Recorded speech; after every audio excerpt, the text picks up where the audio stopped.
Olá, sétimo ano. Hoje nós vamos continuar na página 27 e vamos falar um pouquinho sobre os cordados, os peixes e os anfíbios, tá bom? Os cordados. O filo dos cordados reúne uma grande diversidade de animais, como peixes, sapos, lagartos, cavalos, avestruzes e seres humanos. Todos esses animais apresentam, em ao menos uma fase da vida, as seguintes estruturas: notócorda, bastão flexível, localizado na região dorsal, responsável pela sustentação do embrião. Em alguns cordados, está presente durante toda a vida, enquanto em outros desaparece em alguma fase do desenvolvimento do animal. Tubo nervoso dorsal. O tubo nervoso oco, localizado acima da notócorda, estende-se por grande parte do animal e dá origem ao sistema nervoso. Cauda pós-anal. Estrutura próxima ao fim do tubo digestório, auxilia na locomoção. Pode regredir e desaparecer durante o movimento. Fendas faringianas. Orifícios localizados próximos à boca. Podem dar origem a estruturas respiratórias, ajudar na alimentação ou ainda gerar outras estruturas. Os cordados têm simetria bilateral e sistema digestório unidirecional, e a grande maioria apresenta hábito de vida livre. Há grande variedade na forma de respiração e nas estruturas corporais dos cordados. Algumas dessas estruturas permitiriam que esses animais apresentassem certos hábitos. Por exemplo, a presença de mandíbula permitiu explorar diferentes fontes de alimentos, o que foi positivo para o sucesso adaptativo desses animais.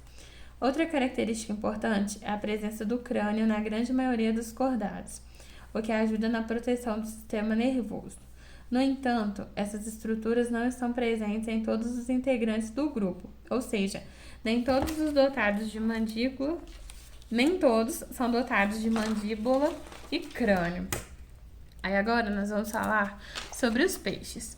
Os peixes são cordados que vivem em um ambiente aquático, tanto de água doce como de água salgada.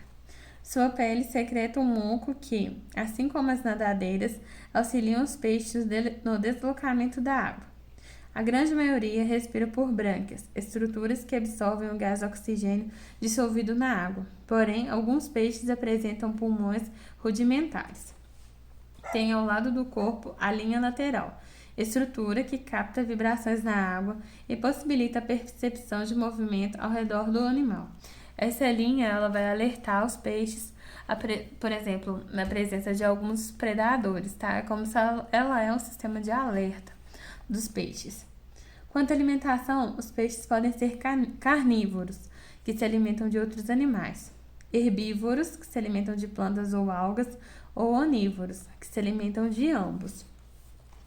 Os peixes podem ser classificados em ósseos e cartilaginosos. Peixes ósseos, como o pacu e a tilápia, apresentam esqueleto principalmente ósseo. Suas brânquias são protegidas por uma estrutura óssea denominada opérculo, e sua pele é revestida por escamas. Também tem bexiga natatória, estrutura que ajuda o peixe a flutuar e afundar no ambiente, dependendo da quantidade de ar presente no interior desse órgão. Já os peixes cartilaginosos, como as raias e tubarões, apresentam um esqueleto constituído apenas de cartilagem. Esses peixes controlam sua flutuabilidade de acordo com a quantidade de óleo no fígado e têm a pele revestida de escamas semelhantes a pequenos dentes, diferente da dos peixes ósseos. A maioria das espécies dos peixes é ectotérmica.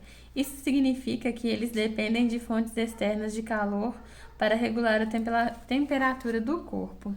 Assim, sua temperatura pode variar de acordo com o ambiente, o que afeta as atividades desses animais e sua capacidade de sobrevivência. Aí vamos falar um pouquinho também sobre os anfíbios. Esses animais tendem a passar uma vida da terra, uma parte da vida em ambiente aquático e outra em meio terrestre. Sapos, rãs, salamandras e pererecas são exemplos de anfíbios. São ectotérmicos, possuem endoesqueleto ósseo e geralmente são carnívoros. Apesar de passarem parte da vida em ambiente terrestre, dependem da água para se reproduzir, por isso precisam viver em locais úmidos.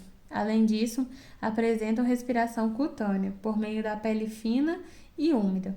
Em ambientes secos, essa pele resseca e não é eficiente para a troca de gases.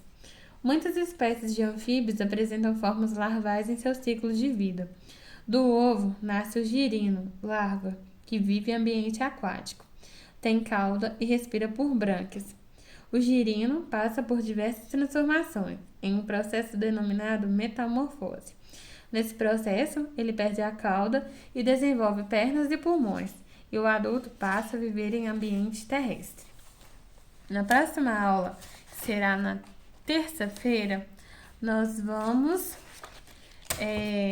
continuar a falar sobre os répteis, as aves e os mamíferos, encerrando assim o grupo do reino dos animais, tá?